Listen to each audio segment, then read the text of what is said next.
Austria, born in Nigeria, but all of his 4 years as a professional have been in Austria. First time outside for Saeed Lawal. The Twilight Zone is his music.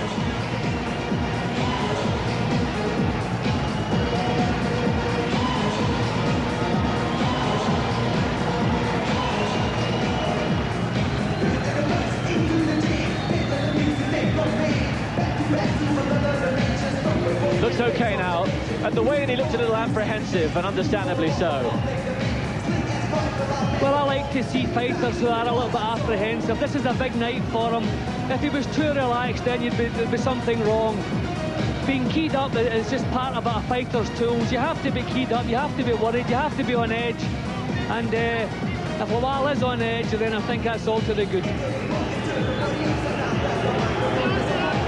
Seen very much as the opponent here, a 14-1 underdog. You can't get a bet on Naseem. But if you want to back Saeed, he's 14-1. 7 KOs, 19 fights, 17 wins. But this, by far, is the most difficult night of his career, and of course, the biggest. Yeah, well, I don't really expect Lawal to go home victorious. I don't really give him a realistic chance. But we have to remember, the Africans are famous for their pride and their sheer warrior spirit. So I'm sure he's come here to fight. He won't stand off. I don't think he'll be intimidated. He'll see this as his big chance of hitting the big time, and he's going to go for it. I have to be honest, that basing yourself in Austria is not the quickest way to strike terror into everybody's heart. It's a strange move. But we hope that he has an excellent record. He's only lost once. He has 1 draw, an excellent record. And he looks fairly confident. He certainly doesn't look intimidated there as we look at him in his corner. They've got one common opponent, Freddie Cruz, who beat Lawal, lost on points, did Lawal in Vienna back in December of 1994. He drew the following year. And of course, Naseem Hamed beat Freddie Cruz in 6 rounds in '94. Yeah, well, we always say different fighters make different fights, but Freddie Cruz was an excellent performer, let's remember. And maybe he just had the style that Lawal couldn't solve out. As I say, we don't expect him to beat Naz, but we just hope he's good enough to pose a few problems, bring out the best in Naz, and hope Naz just can't walk all over him. I don't expect he can. He must have something to offer. He's in the world ratings. He has a decent record, a respectable record. His last 2 fights have gone the full 12 rounds. We're entitled to expect some sort of show from Lawal. Incidentally, we were talking earlier, or Paul was, with Barry about Lawal being a southpaw. He is a southpaw. I asked Brendan Ingle, the trainer of Naz, if that would affect Naz. He said no. He said he'd have to have 4 hands to beat Naz. Well, Naz is not an orthodox fighter in any sense of the word. He throws punches from all angles. He doesn't set himself. He doesn't work to any kind of pattern or any kind of routine. Just whatever comes up, Naz deals with it, gets his chin out of harm's way, comes back with the solid counters, until eventually he's decided it's time to go home. Then he goes to work and finishes the job. That's what he's done up until now, and we'll see if he can continue to do that tonight. But the southpaw stance of Lawal, I don't think will hinder Naz in any way whatsoever. But these are very nervous moments. He's thousands of miles away from home, little Lawal here, but he still looks very calm. As I said earlier, he doesn't look intimidated. I'm sure he's been keyed up in the dressing room. We saw him warming up, we saw nice sharp moves. You see the sweat on his brow there, so he's ready to get down to action. So wish him luck, but not too much of it, I suppose. Now Naz is playing a game here. I think he's keeping Lawal waiting. Yeah, well, I mean, Naz, once again, you don't know what to expect from him. Naz doesn't have to strike terror into this little fellow's heart. I think the little fellow knows already the size of the task that he faces. I'd like to see Naz just get moving. Naz is apparently now ready. The Prince behaving like the king. Let's go out to Mike Goodall. Ladies and gentlemen, and now the moment Scotland and Britain have been waiting for. The WBO featherweight champion of the world, Prince Naseem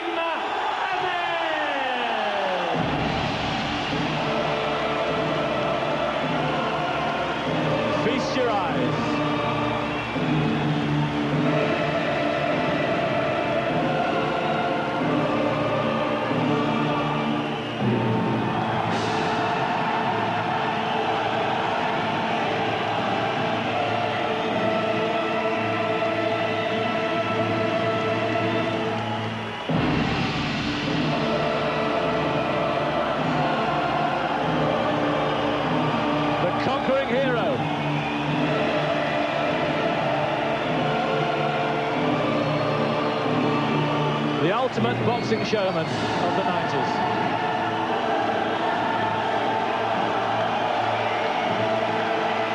Chris Eubank, eat your heart out.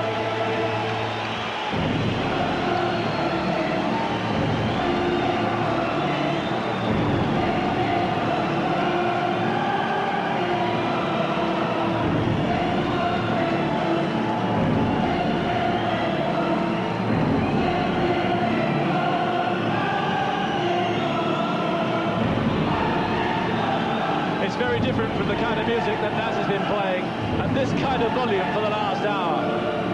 O Fortuna from Karima Barama, and Naz is the conductor.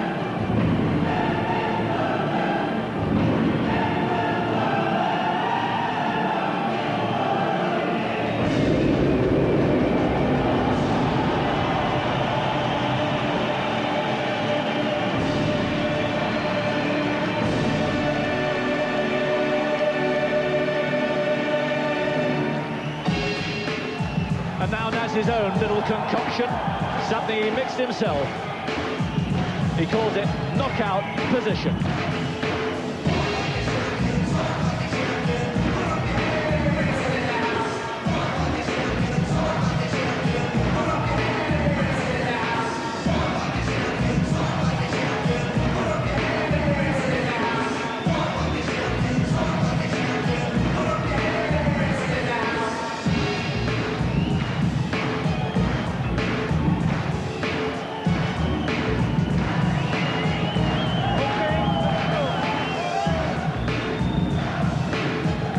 This may last longer than the fight.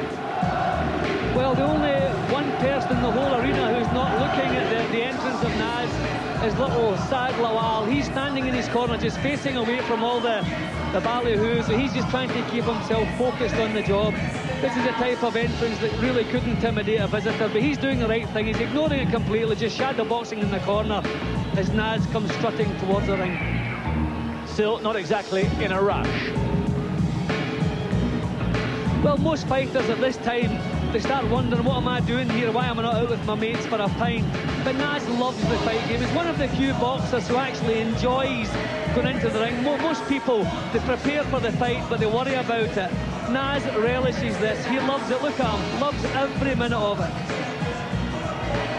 He had this going for about an hour. Only a few minutes ago, he was asked to turn it down. Do you think he replied? It's actually quite possible the Board of Control could eventually complain about this type of entrance taking so long. They might feel it's not fair on the visiting fighter. But the crowd love it. Let's face it, as Bud Schulberg said, boxing is show business with blood. So we're seeing a little bit of show business here, and we don't want to see too much blood. So a little bit more show business is good news. His third time he's fought up in Scotland, and they just love him.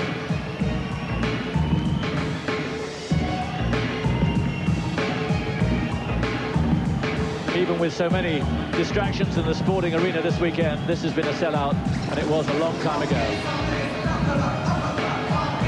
So I wonder what the entrance will it be like. Will it be a flip over the top rope? Will he just come in quietly? Will he have something that we just don't expect, something entirely new? We'll find out in a couple of minutes.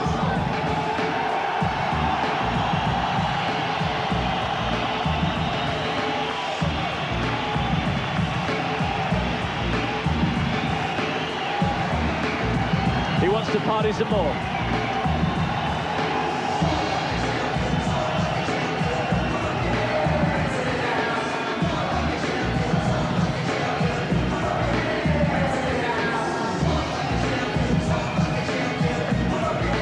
Nice to see an athlete who has total confidence in what his ability is and what he's about to do. He knows exactly what he has planned. One of his stablemates, Ryan Rhodes, taught him that, but he does it perfectly. Still Lawal not looking at Naz. There Naz is over in his corner now. Lawal doing the right thing, ignoring him.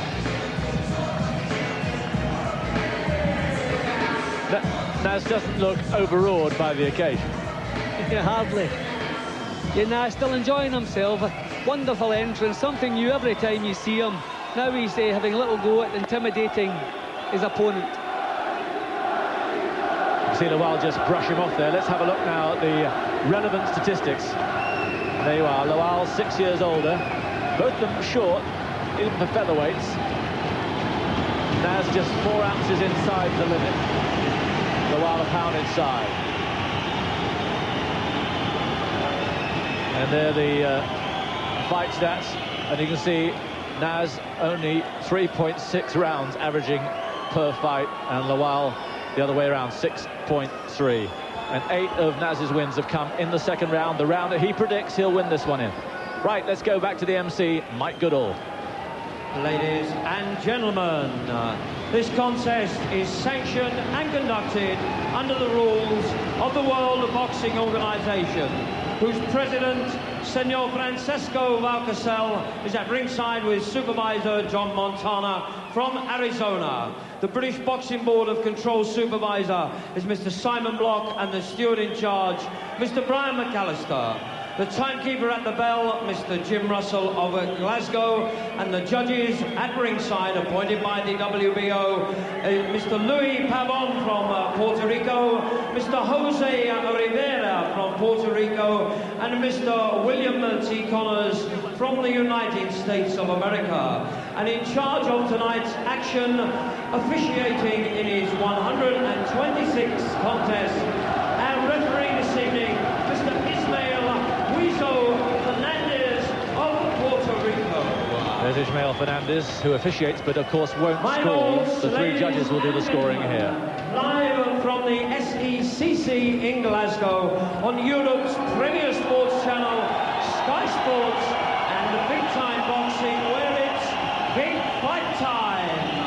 Promoted by Frank Warren for Sports Network and Catherine Morrison, in association with our sponsors, Glasgow District Council for the City of Glasgow, the National City of Sport, and MBC, the Middle Eastern Broadcasting. Ladies and gentlemen, introducing to you the boxers for this, a 12-round contest of 3 minutes each round to decide the WBO Featherweight Championship of the World. Firstly, in the red corner, wearing the red trunks with the white trim, and coming originally from Nigeria, now fighting out of Austria. From 19 professional contests, he has had 17 wins, 7 by way of KO, with 1 loss and 1 draw. He weighed in at 8 stone, 13 pounds, and comes to the ring tonight as the WBC International Featherweight Champion and the challenger for the title. Ladies and gentlemen, please welcome to Glasgow, Syed Lawal.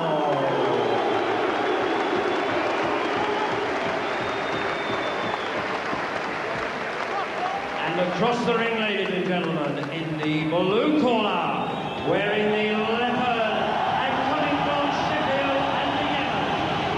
In 20 professional contests, he is undefeated. 18 wins by way of KO. He weighed in at 8 stone, 13 pounds and 12 ounces.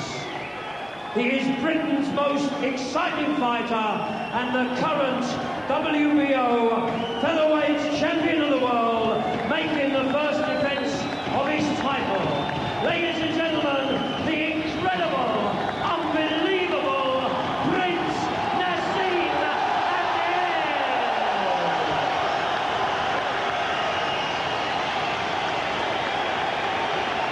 And now, ladies and gentlemen, the referee for the contest, Mr. Weezo Fernandez, will give his instructions to both boxers. Dead right, he's the most exciting. How good he is, we still don't exactly know. Maybe we'll know a little bit more tonight.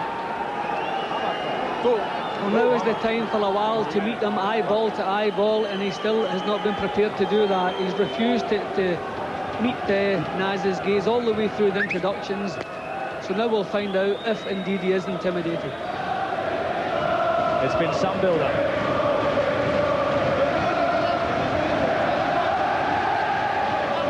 Now, Lawal's people say they're going to be in front of Naz.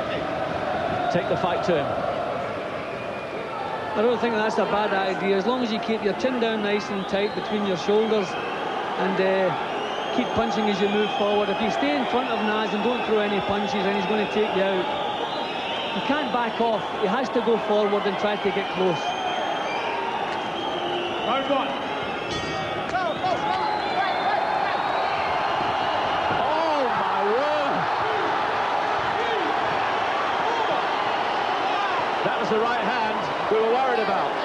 The fight's all over. The fight is all over. His legs have gone. The referee could just call this. Naz, I wonder if he'll back off and just let him recover, because this fight should be stopped. That young fellow's legs are completely gone. If this fight is not finished in the first round, it's because Naz doesn't want to. Yep, it's all over. All over.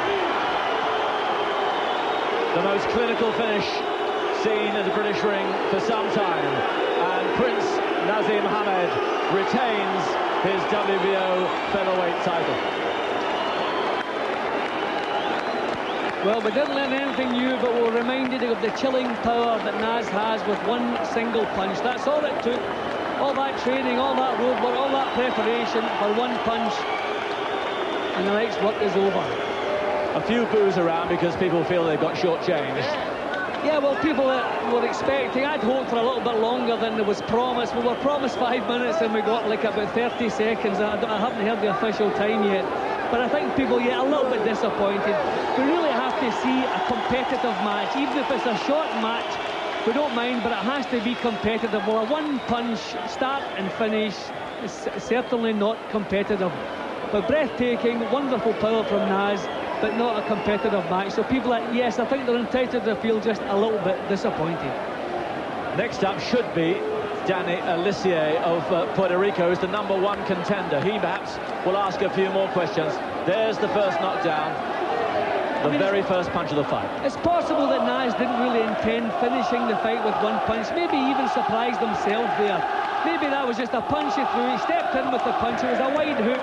Maybe Naz at the time didn't really realise it was a knockout punch he was throwing. I think he would have liked to put his show on a little bit longer. As he goes, supreme confidence. Just looking, out it comes, wide punch, bang, perfectly on the chin, and it's all over. The referee could really have stopped it then, because when Lawal got up, he had nothing to offer. His legs were gone. I wondered if maybe Naz would back off and allow him to recover. He decided not to. One more punch, doing exactly as he pleases. You could see the head rock backwards. It was some punch. Yeah, tremendous punching and tremendous power. And once again, we're amazed where Naz finds this power, where the power comes from. But the fans are obviously going to feel cheated. There Two it goes, look. extraordinary punches. And there's the second. The head goes right back, and that uppercut really sorted him out. So Naz is the champion. And here is the Ladies announcement. and gentlemen, after 35 seconds of the first round, the referee has stopped the contest. The winner and still featherweight champion of the world, Prince Naseem Hamed.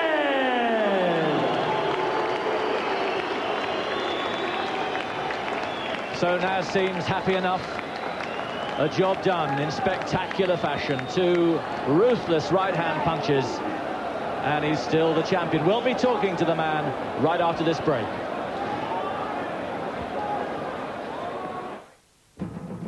Frank, tonight is your time. Your date with destiny. Tonight, your talent, your honesty, and your courage will speak for you. And we are with you.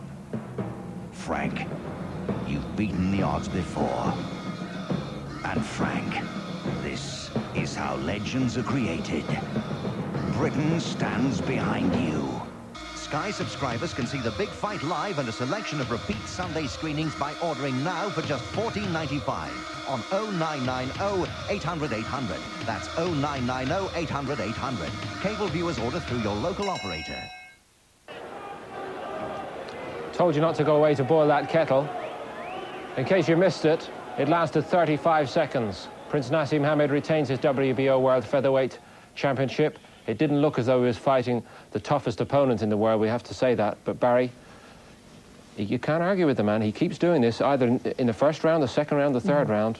Well, we always knew this was a soft option as far as the opponent was concerned. The guy's record didn't suggest he would put up any sort of resistance, but we thought we'd maybe see a couple of rounds. I was optimistic and I'd written down maybe 4 or 5 rounds on my card. However, it was an emphatic finish. That right hook was just incredible. And it's the same punch that he actually finished off Robinson with, funnily enough. Switched position and then whacked in that right hand. He just walked straight out of the corner. Showed him, got him to, just jerked a little bit with his right hand, feinted, put his hands up, walked around the side of it, crack. But great shot. I mean, we can have a look at it now. Just let's see it here again. Walked straight out in the centre of the ring. They were meeting in the centre of the ring, feinted, and then turned it around the side. It almost looked as if Lawal was either had bad balance, but was falling over anyway. And we can see it from a different angle here again. But if you can keep your eyes on Lawal, he was, as I say, sort of slightly off balance. So watch what Naz does here. Goes out here, a little feint, shrugs his shoulders, and then whoop, and then bangs in that right hand. You can see it landed just above the left eyebrow, and Lawal never really got over it. And the finish here, as you can see, Duke, was pretty impressive, the finish. Well, yeah, he's I don't know. I think Lawal he must have been totally intimidated by Naz from like start to finish, because he didn't look at him at all when he got in the ring. And had his face to his corner the whole time, and they are good shots that Naz hit him with, the 2 punches that he thrown. And he probably works harder in the change room, getting prepared to actually come out and go to work. But your heart's got to go out to Lawal, really, because like I say, he just looked totally overawed throughout the whole thing. At least it didn't last long for Syed Lawal. Let's hear. This may take a lot longer. Naseem Hamed now speaking at ringside. Naz, congratulations. I think you answered one question we had, how the right hand was. I think the right hand's in pretty good shape. The right hand's perfect. As you see, I don't tell lies. When I make predictions, I make to knock him out. Now, he wasn't going to the second round, but I would have loved to do it in the second round because I predicted it. But at the end of the day, it hit him so hard, the first shot, and it put him down, basically. So, what the hell with the second round, you know? It was going, so he had to go. Did you know it was a meaningful punch when you threw it? I knew it hit him bang on. I timed it so precise. I told everybody in my changing room what I was going to do first round. And if it had hurt him, and it did. It hit him with a beautiful, cracking timing shot.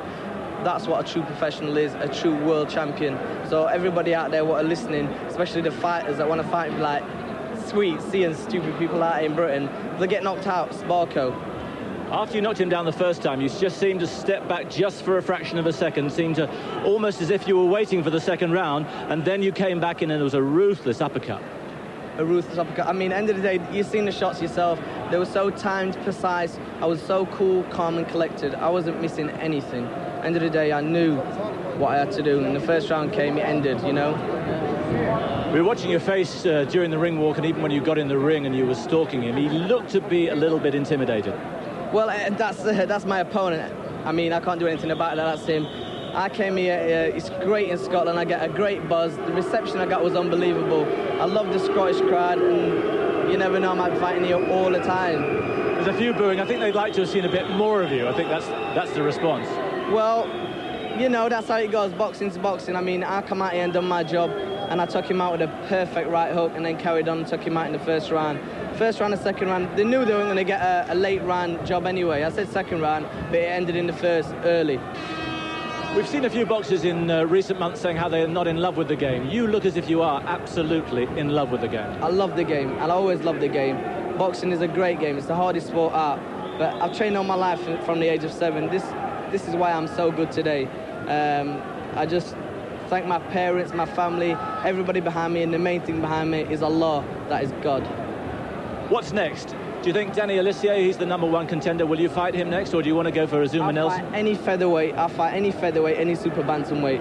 I might be even stepping up and soon come when I beat Azuma Nelson. I'm going to beat all of them.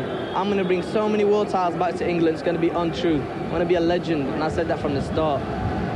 We're off for a party now, and I think you're going to join us. And I'm going to have a wicked party. I am going to have a wicked party. I'm going to be flying out in the next week to the Caribbean. I'm going to be chilling. Before that, I've done my job. I've done my business. You sure have. Have you got a word for Frank Bruno? Frank, he knows he can do it. Just